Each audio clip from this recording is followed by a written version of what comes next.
Doctor Satyanarayan जातीय।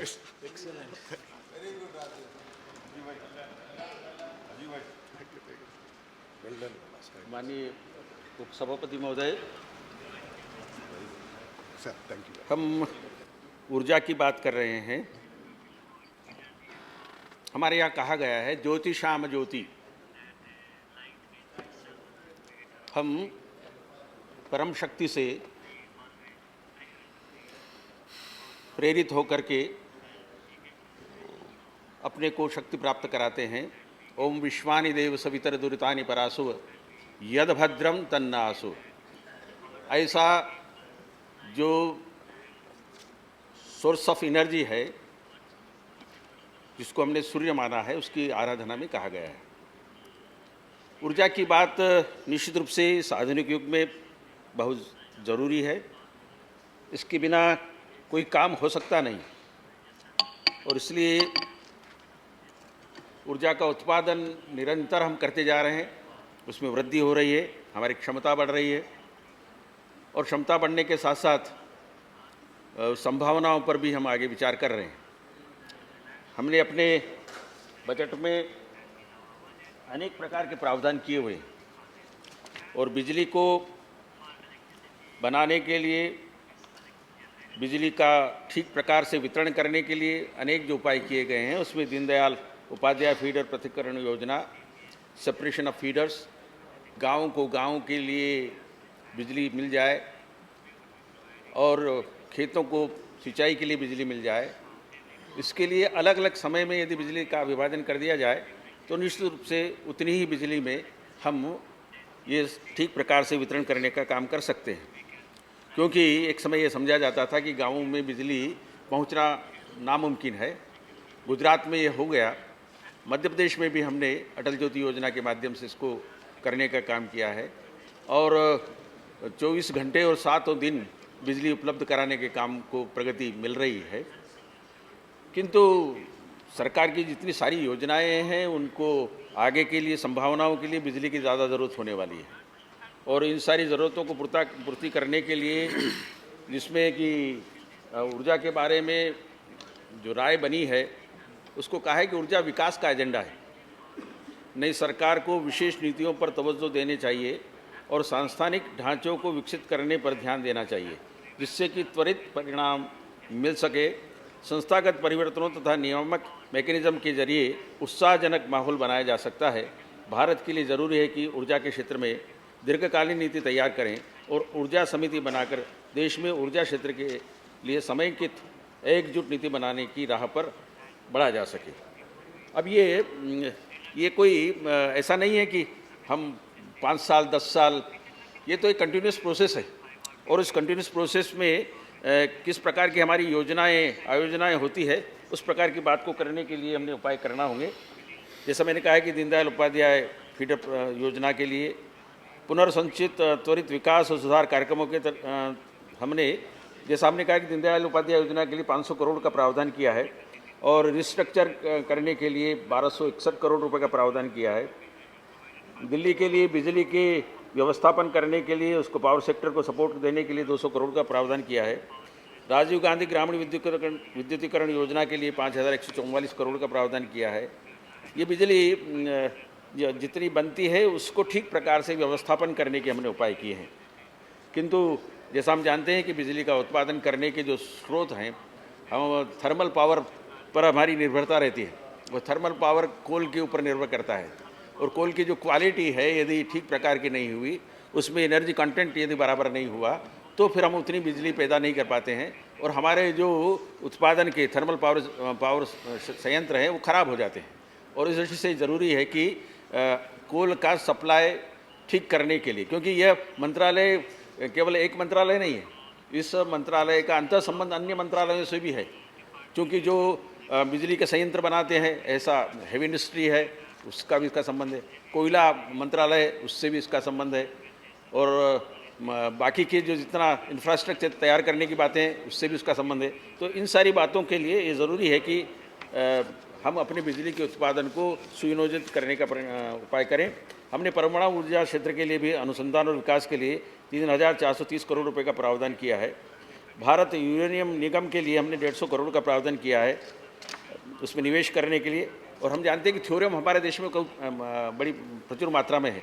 हम thorium से बिजली पैदा या उसको ऊर्जा के रूप में परिवर्तित करने का काम अभी तक सफलता रूप से नहीं कर पाए। उस क्षेत्र में काम उस दिशा में काम चल रहे हैं, अनुसंधान भी चल रहे हैं और उसके लिए रिएक्टर बनाने का काम किस तरह से क्या हो सकता है। आगामी 10 वर्षों में हम थ्योरियम से भी बिजली पैदा करने का काम कर सकते हैं। और आप जानते हैं कि ये जो एनर्जी लेवल है इनका, चूँकि यूरेनियम हमारे पास नहीं है, हमको यूरेनियम बाहर से लाना पड़ता है और उसका जो एनर्जी लेवल है 238 से ज़्यादा भी होता है और थ्योरियम का एनर्जी लेवल 233 है। तो निश्चित रूप से ये थ्योरियम से बिजली जो पैदा होगी उसका प्रमाण कम ही होगा, किंतु फिर भी हमारे देशीय और नेशनल रिसोर्सेज से हम उसको बिजली पैदा करने का काम कर सकते हैं। इसी प्रकार से न्यूक्लियर पावर के बारे में भारतीय नाभिकीय विद्युत निगम लिमिटेड को हमने 440 करोड़ रुपए दिए हैं। Nuclear power corporation of India limited में हमने निवेश 181 करोड़ रुपए का करने का काम किया है। नवीनकरणीय ऊर्जा में सोलर ऊर्जा के बारे में पार्क बनाने के लिए 500 करोड़, सिंचाई नहरों के पास सोलर लगाने के लिए 100 करोड़, सोलर पंप योजना के लिए 400 करोड़ और मेगावाट पवन लघुपन बिजली और बाकी के जो स्रोत हैं उसमें 3,770 करोड़ रुपए के। इस प्रकार से विविध प्रकार के उपायों को करते हुए हमने बिजली के उत्पादन को बढ़ाने को प्रोत्साहन करने के लिए इस सरकार ने काम किया है। और हम जानते हैं कि सरकार से ज़्यादा उम्मीदें हैं और मैं उम्मीद करता हूं कि हमारे जो विद्युत मंत्री हैं वो निश्चित रूप से विद्युत गति से ही काम करते हुए और एक नया स्थान बनाने का काम करेंगे। बिजलियों की साख में बना ले जो आशियाना, उसी की है ये ज़िंदगी और उसी का है ये ज़माना। निश्चित रूप से बिजली की गति से काम करते हुए हम अपने, और बिजली यानी क्या, हम पावर जिसको कहते हैं, that is the capacity of doing work.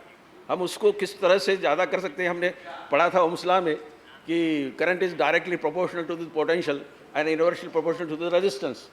तो मैं सोचता हूँ कि सुशासन जो है वो संपन्नता का पर्याय है, समृद्धि का पर्याय है। और यदि ज़्यादा हमारे पास पावर होगा, हमारी संपन्नता ज़्यादा होगी। और इसलिए सुशासन और संपन्नता ये साथ साथ जुड़ी हुई बात है और debt is inversely proportional to the misery या विपन्नता का परिचायक हो जाएगा।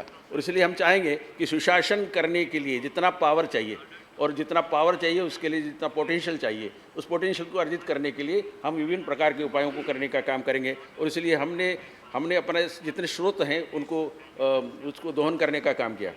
बिजली उत्पादन करना पानी से ज़्यादा अच्छा होता है, किंतु पानी के लिए बांध बनाना ज़रूरी होता है और बांध में ज़मीनों के डूब जाने के, जंगलों के डूब जाने का हमेशा ही वो रहता है। इसके कारण से भी निश्चित रूप से यह जो जल स्रोत से बिजली बनाने के लिए, हाइडल पावर जनरेशन करने के लिए निश्चित रूप से ज़्यादा ध्यान दिया जाएगा। और यदि सरकार ने इसको सुरक्षित स्रोत मान करके यदि काम किया तो हम अपने देश में अपने ऊर्जा स्रोतों को बढ़ाते हुए इसमें ज़्यादा काम कर सकते हैं। और इसलिए जितने भी पावर हाउसेस या जितने भी बांध जिनके के ऊपर पावर हाउस बनाए जाने हैं उनकी स्वीकृति देने का काम और उसमें सावधानीपूर्वक करने का काम हमको करना होगा।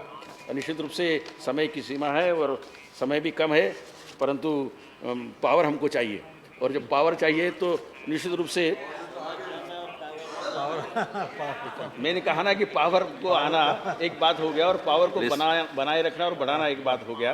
और इसलिए पावर को बढ़ाने के लिए उपाय जो कर रहे हैं, निश्चित रूप से पारेषण जिसमें ट्रांसमिशन लॉसेस हो जाते हैं, सरकार ने बताया कि उसमें 23% ट्रांसमिशन लॉसेस हो जाते हैं। इसको कम से कम करने से हम ज़्यादा पावर पहुंचा सकेंगे। और लॉन्ग डिस्टेंस ट्रांसमिशन करने के लिए यदि हाई वोल्टेज ट्रांसमिशन करने का काम यदि हम करते हैं तो निश्चित रूप से हम अपने पावर को भी बचा सकते हैं। उसलिए जितने स्रोत हैं उनका दोहन करते हुए।